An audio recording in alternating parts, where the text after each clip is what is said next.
একটি দেশের কথা ভাবুন, যেখানে সরকারের সাথে জনগণের সম্পর্ক ছিল খুবই ভালো।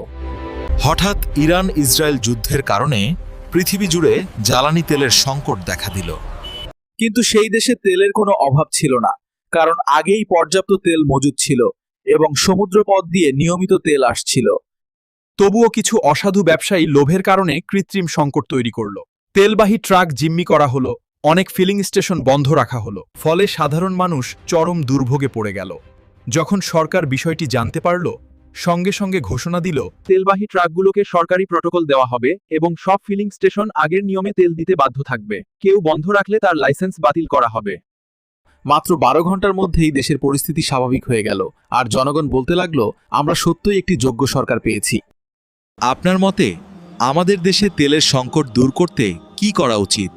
কমেন্টে জানাবেন।